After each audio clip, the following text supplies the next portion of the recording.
had a spotlight feature at the Seattle Slam, and they do a Q&A there after you perform, if you haven't been there before. And so one of the questions they asked is what was his favorite poem right now. And he couldn't really answer it, but he said probably something by Carol Connolly. And so I thought I would share a poem by Carol Connolly tonight for Dave and for Carol. Carol Connolly is one of my favorite people in the universe. She's the poet laureate of St. Paul, Minnesota. She is, no matter, her health has been declining the last few years. She's a very wise woman. She's been around for a long time, and she still runs a monthly poetry show, and at this really, really ritzy building that overlooks like the city of St. Paul. It's gorgeous. And I'm like, they let poets in here? But yeah.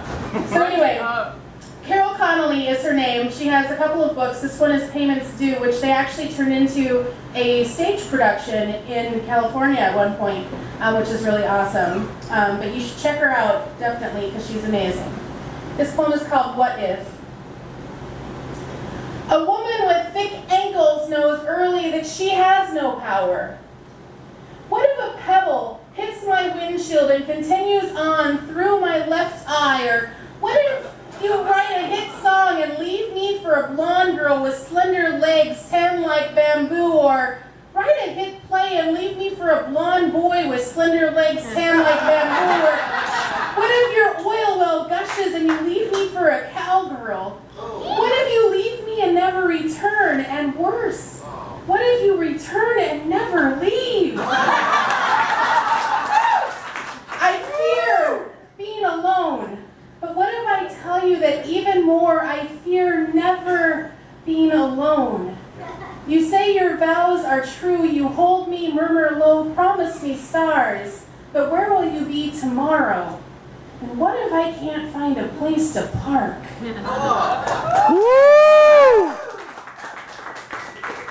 That's Carol Connolly, one of my favorite people in the universe.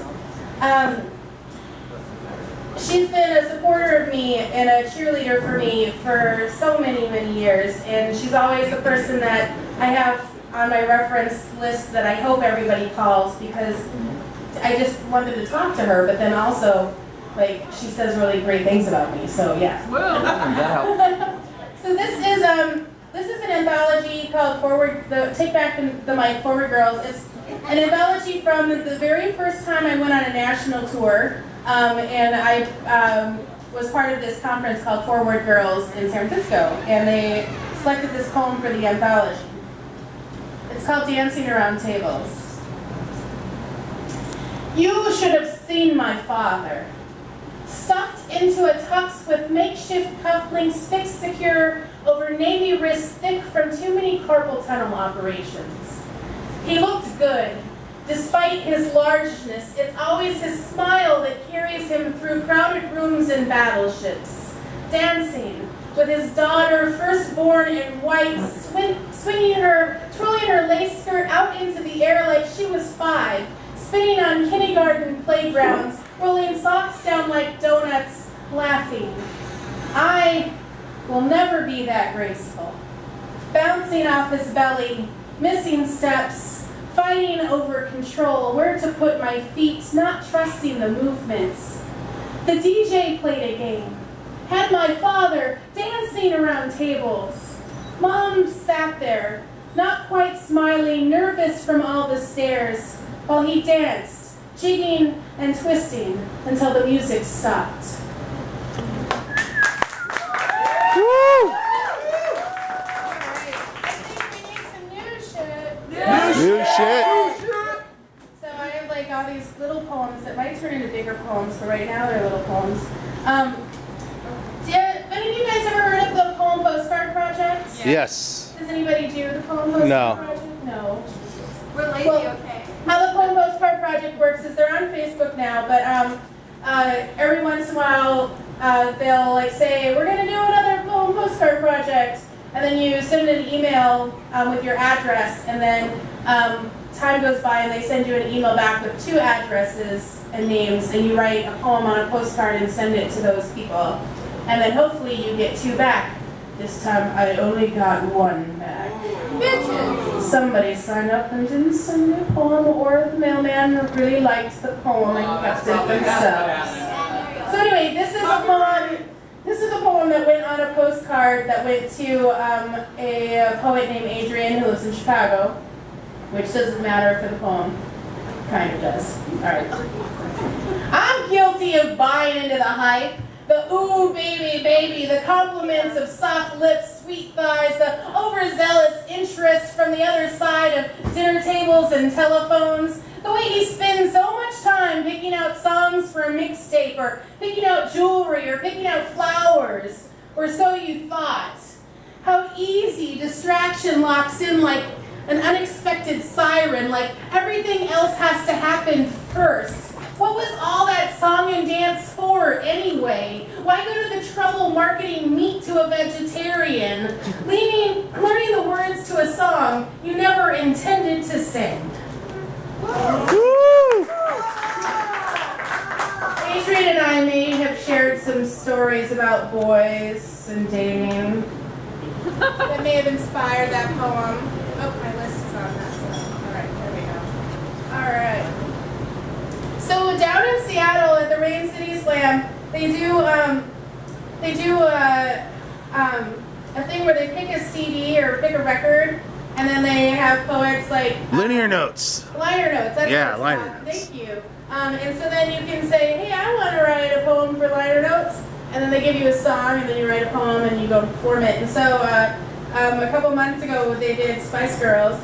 Yeah. And I got Never Give Up on the Good Times for my song, which has some lines in it, but mostly it just repeats, no, never give up, no, never give up, no, never give up. That's pretty much most of the song. I know girls like that. So this is called Never Give Up on the Good Times, and tribute to the Spice Girls. It's the song that made Jerry leave the Spice Girls. And I can see why. It's like trying to get a straight answer out of a bad liar. Like that guy you lived with for 3 years. Like a politician at a fundraising lunch before camera phones had video. Like, what does bossa nova baby mean anyway? I guess we all need to make up words every now and then to get the feeling just right, to stay on beat. Have you ever tried to write a poem with 6 other people who kept editing out your favorite lines until the only thing that was left was a bunch of cliches about nothing? To make it work, to make it really work, you're going to have to figure out how to add some Paradise Island 70s throwback tune behind that shit and hope everyone will be distracted by the bell bottoms in the video, because nobody really knows what to do when their bandmate is hurting, when she's depressed, when she can't seem to find a reason to get out of bed in the morning. You've all been there with your suggestions: eat better, go to the gym, get laid or something. Just listen to the chorus again, Jerry. You used to be so strong. Never give up on the good times, baby. Ginger, find that inner spice. You gotta believe. No, never give up, Jerry. Never give up. The heart is never a soul. If she's going crazy, wherever you're going, wherever you've gone. Woo! So yeah, that was that poem. I like it. I hope you like it too. Like it so far. So yeah, here's another poem about a jerk. Yeah. Sure. Hey, I'm standing right here. You know, I can hear you. I think the real reason I cannot love you anymore is because years after any of it mattered, you didn't believe me when I told you that I was sure I was pregnant between that day you came home and the pills. It was the second time my body tried to grow into something magical, so I knew how to recognize it. Whoa. I didn't get you pregnant, did I? All right, so I asked Dave if there was any poems of mine he wanted to hear, and he said this one. You want to hear Jane Fonda again? Yeah. I think I can't do Jane Fonda. That's going You on. have to do Jane Fonda. All right, I'll do that one in a minute. Son Dave. And this is the other Dave. That would make Yeah. him Todd as an actor. Yeah, it's like, I mean, like, what was that on, what was that show? The Heart show, Larry and Daryl. Oh, Bob Newhart? Yeah, Bob Newhart.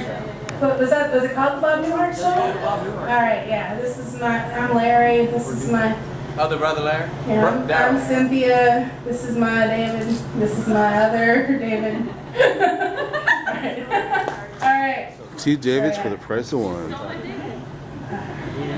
I'll return them later. That's all I want to After you tenderize them. Venice is sinking. Somewhere some 12-year-old girl just discovered Sylvia Plath. Emily the cat flew business class back to Appleton, Wisconsin. They kicked the Katrina victims out of the Holiday Inns in Houston, and Matthew's coffee shop is closing. And I wish I could buy it. I wish I could be there to help pump seawater under that sinking city, because counting the fat points in my mocha cannot be the biggest accomplishment of my day. Seeing the bathtub shine is not its own reward. A half a pound can mean as much or as little as you let it. To-do lists in my hands never get completely done. Not one puff ever is a stupid mantra. Lottery tickets, they only pay off if you pick the winning numbers. Results are not typical. There's more going on than just this. Folding your socks gets me thinking, because monochromatic footwear screams uncertainty, because somewhere in West Virginia, 5 deer jumped to their deaths from the 5th floor of a parking garage and no one knows why. A dead turtle was found in a can of Folgers coffee and nobody knows how it got there. Strange smells of maple syrup have been reported all over New York City and nobody can explain it, because there's more to me than just this. Our government set aside $36,000 to prevent terrorists from fundraising through bingo parlors in Kentucky. The original Hollywood sign sold for $450,000 on eBay, and I'm struggling over how much my art should be worth to some university's women's center. The last time I was in Venice, I took pictures of tilted buildings, met a third-generation mask maker who asked me to stay and be his model, bought a hand-blown glass charm I sometimes wear on a necklace. Hardly the things of history. I don't even know where it is anymore. No one asked that damn cat if it wanted to leave Paris. They just brought it home. It's where you're supposed to be. Hid away with shredded paper and this, oh geez. Hid away with dirty dishes and the smell of cheese. No, that was right. Shredded paper and the smell of cheese.